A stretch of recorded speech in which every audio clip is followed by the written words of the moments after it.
You stand beneath a wall of stone. The sun burns your skin. Hot wind carries grains of sand across your face. You look up, higher, higher, until the top disappears into the bright Egyptian sky. More than 4,500 years ago, someone built this. Not with steel, not with engines, not with cranes, just people. Millions of stones, each weighing between 2 and 15 tons, some weighing more than 70 tons. You reach out and touch the limestone. It feels cold, solid, permanent. It seems impossible, because if someone asked you to build this today, without modern machines, you probably couldn't. Yet ancient humans did. The Great Pyramid of Giza originally stood 146.6 meters tall. For nearly 3,800 years, it remained the tallest structure on Earth. Nothing built by humans surpassed it until England completed Lincoln Cathedral around AD 1311. That means one building held the world record for almost 40 centuries. And here's the strange part. For generations, people refused to believe humans could have done it. Some blamed aliens, others imagined a lost super-civilization. Entire television shows were built around the idea that ordinary people could never move so much stone. But archaeology tells a completely different story. And once you see it, you will never look at human history the same way again. Because the greatest mystery is not who built the pyramids. The greatest mystery is what human beings become when thousands of minds work toward one impossible goal. The story begins long before Egypt, nearly 12,000 years ago. At the end of the last ice age, the world looked nothing like today. Sea levels were more than 100 meters lower. Huge glaciers covered much of Europe and North America. Most humans still lived as hunters and gatherers. You wake before sunrise. You do not own land. You do not have a permanent house. Everything you need can be carried on your back. For over 99% of human history, this was normal. Then,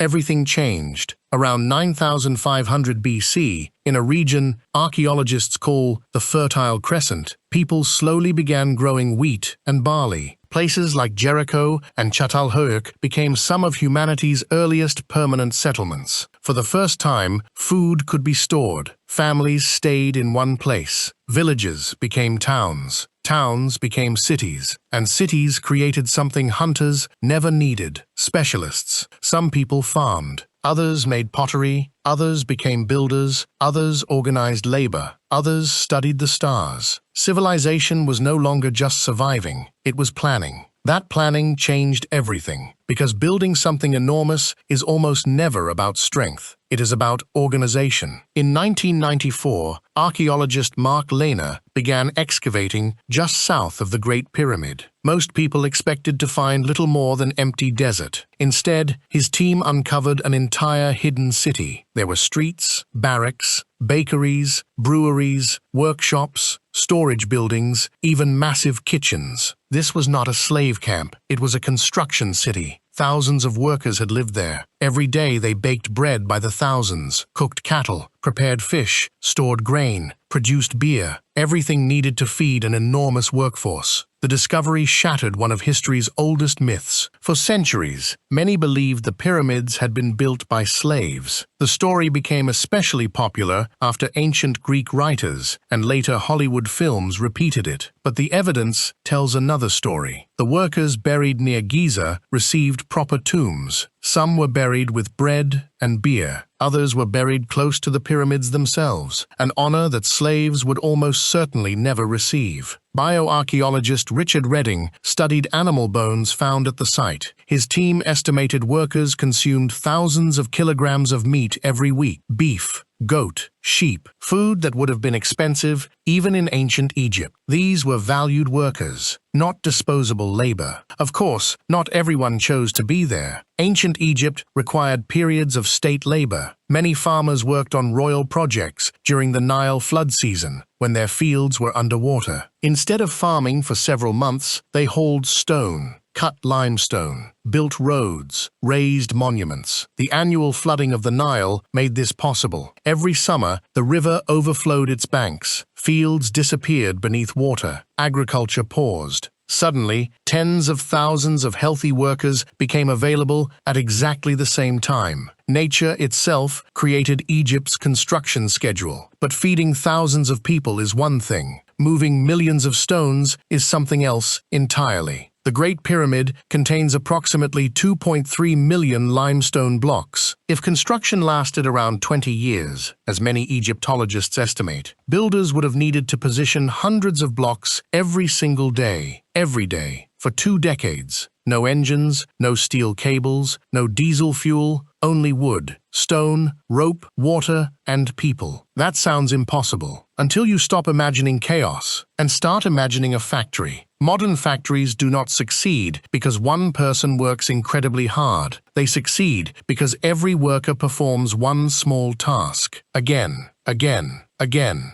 Ancient Egypt understood this thousands of years before industrialization. One team quarried stone, another shaped it, another transported it, another prepared ramps, another positioned blocks, another checked alignment. Thousands of tiny jobs, one enormous result. In 2018, researchers studying a harbor at Wadi al-Jaf made another remarkable connection. They examined the diary of an Egyptian official named Mera. It is one of the oldest surviving handwritten documents in history. Mera describes transporting fine limestone by boat from Tura to Giza during the reign of Pharaoh Khufu. His journal does not describe magic. It does not describe mysterious machines. It describes schedules, canals, boats, cargo, supervisors, daily work. It reads less like mythology and more like a shipping log. Suddenly the impossible becomes strangely familiar, because beneath every great wonder is usually something surprisingly ordinary. Organization, planning, routine. But even with organized workers, even with boats, even with food, one question refuses to disappear. How do you move a stone weighing several tons across sand? That problem haunted archaeologists for more than a century, until one simple experiment revealed that the answer may have been sitting in front of us all along. In 2014, physicists from the University of Amsterdam recreated one of history's oldest engineering problems. They built a wooden sled. They loaded it with a massive stone block. Then they dragged it across dry sand. It barely moved. The sled dug into the ground. The sand piled up in front of it. Every step demanded enormous force. Then they changed one thing. They poured water onto the sand. Not enough to create mud, just enough to make the grains stick together. Suddenly, the sled glided almost twice as easily. The wet sand stopped piling up. Instead, it became firm, stable, predictable. Even more surprising, ancient Egyptians may have known this over 400 to 500 years ago. Inside the tomb of Jehutihotep, dating to around 1900 BC, there is a painted scene showing nearly 200 men pulling an enormous statue on a wooden sled. At the front stands one man. He is not pulling. He is pouring water onto the ground. For decades, historians debated why. Some thought it was ceremonial. Others believed it was symbolic. Modern physics suggested something much simpler. He was making the sand easier to cross. One small bucket of water, thousands fewer kilograms of resistance. Sometimes, history hides its greatest inventions in the smallest details. But moving stone across flat ground was only the beginning. Sooner or later, every block reached the pyramid itself. And then came the real challenge: gravity. The Great Pyramid originally rose nearly 147 meters into the air. Its upper stones had to be lifted higher than a modern 45-story building. No pulley systems, no cranes, no steel cables, just wood, stone, rope, and human muscle. For centuries, historians imagined one enormous ramp stretching straight toward the pyramid. It seemed logical.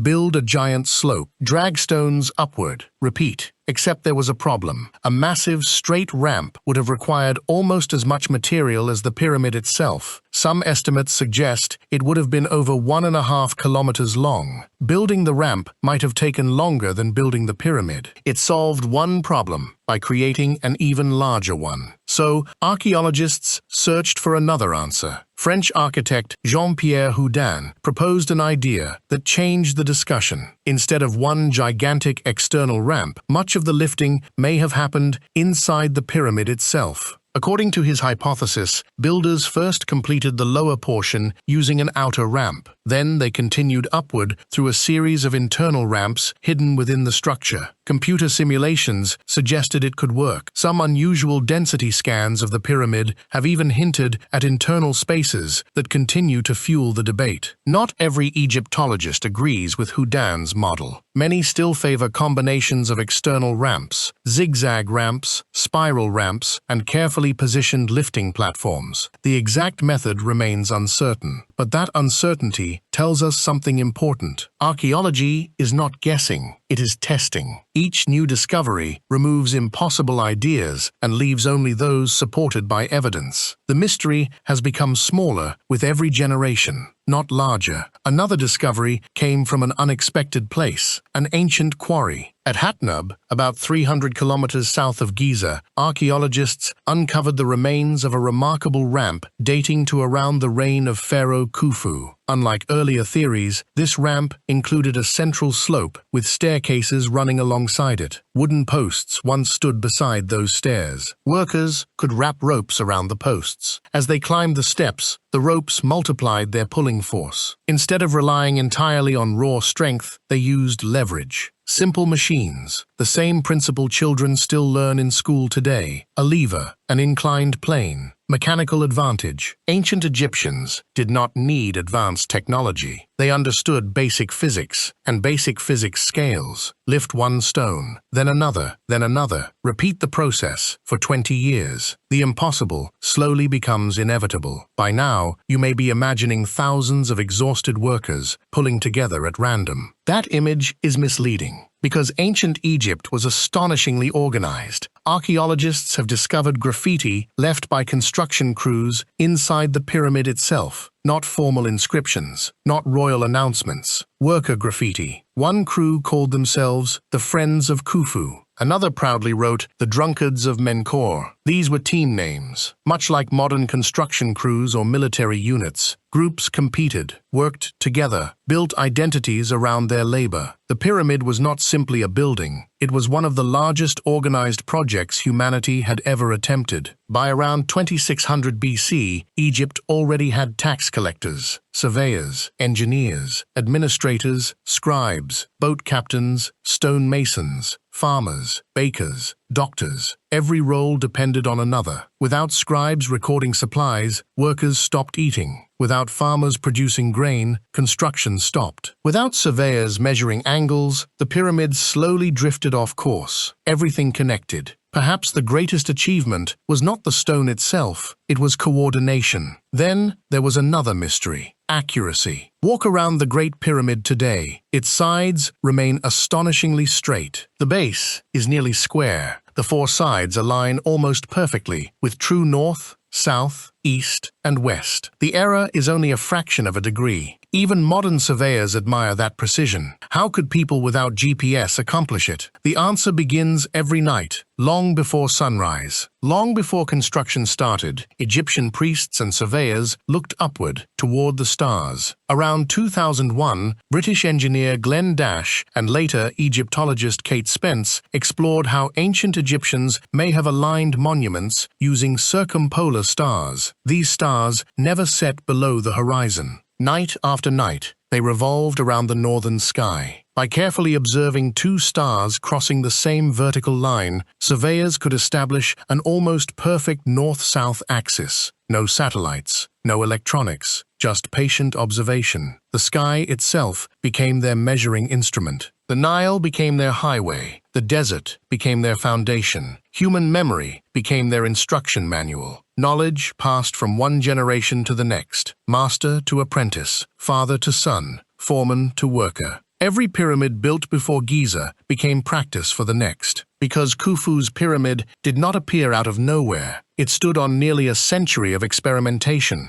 and one man changed everything before a single stone reached Giza, a man whose name is still remembered after more than 4,000 years. Imhotep. What he discovered transformed a nation and made the Great Pyramid possible. Around 2630 BC, during the reign of Pharaoh Djoser, one man changed architecture forever. His name was Imhotep. He was not only an architect. Ancient inscriptions describe him as a high priest, royal advisor, engineer, and physician. Thousands of years later, the Greeks would even associate him with Asclepius, their god of medicine. But his greatest achievement stood in the desert at Saqqara. Before Imhotep, Egyptian kings were buried beneath flat, rectangular tombs called mastabas. They were impressive, but they stayed close to the ground. Imhotep imagined something different. Instead of building outward, he built upward. He stacked 6 mastabas on top of one another. The result became the Step Pyramid of Djoser, the world's first monumental stone pyramid. It rose about 62 meters into the Egyptian sky. For the first time in history, builders proved that stone could reach extraordinary heights without collapsing. Every pyramid that followed borrowed lessons from this experiment. The Step Pyramid was not the final masterpiece. It was the prototype, and prototypes exist to make mistakes. Those mistakes became humanity's greatest teacher. About 70 years later, Pharaoh Sneferu inherited those lessons. He would become one of history's most ambitious builders. His engineers attempted a smooth-sided pyramid at Dashur. Halfway through construction, something went wrong. The walls began showing signs of instability. The builders reacted immediately. They reduced the angle from about 54 degrees to around 43 degrees. The structure survived. Today we call it the bent pyramid because its sides visibly change direction halfway up. To many people, it looks like a mistake. To engineers, it looks like learning. Sneferu refused to stop. Soon afterward, his builders constructed another monument nearby, the Red Pyramid. This time, the angle remained consistent. The structure succeeded. Many Egyptologists consider it the first true smooth-sided pyramid. By the time Sneferu died, Egypt had already completed the world's largest engineering classroom. Every success was recorded. Every failure became data. His son inherited all of it. That son was Khufu. When construction began at Giza around 2580 BC, the workers were not inventing pyramid building from scratch. They were improving a technology that had already evolved across generations. The Great Pyramid was not a miracle. It was the result of continuous experimentation, exactly the same process engineers still use today. Design, test, fail, improve, repeat. The pyramid itself reflects that discipline. Its base covers about 13 acres, more than 5 hectares. Originally, polished white limestone covered every visible surface. These casing stones came from the quarries at Tura, east of the Nile. Sunlight reflected from them so brightly that ancient writers described the pyramid shining across the landscape. From miles away, it may have looked almost like a mountain of light. Most of those polished stones disappeared centuries ago. After powerful earthquakes struck Egypt in the Middle Ages, many casing stones were removed and reused in buildings across Cairo. The smooth surface vanished. The rough limestone core remained. Even damaged, the pyramid continues to dominate the horizon. Then there are the stones that seem impossible. Inside the king's chamber sit enormous granite beams. Some weigh more than 50 tons. Unlike limestone, this granite came from Aswan, nearly 800 kilometers south of Giza. Without railways, without trucks, without engines, ancient workers floated these stones down the Nile on wooden barges during the annual flood. The river that gave Egypt life also became its greatest transportation network. Water carried what land never could. Everything depended on timing. Everything depended on planning. Everything depended on people trusting thousands of strangers to perform their own small task perfectly. That may be the most remarkable part of the story, because no single person ever saw the finished pyramid. Imagine joining the workforce at age 20. You haul stone, repair ropes, level foundations, carry food, mix gypsum mortar, year after year. After 2 decades, construction finally ends. Many workers who began the project may never have lived to see its completion, yet they continued anyway. Modern psychologists call this delayed gratification, working toward rewards that lie years or even generations ahead. Ancient Egypt built an entire civilization around that idea. The pyramids were never just tombs, they were demonstrations of order. To ancient Egyptians, the universe depended on Ma'at, the principle of balance, harmony, and cosmic stability. Building a pyramid was not simply honoring a king. It symbolized maintaining order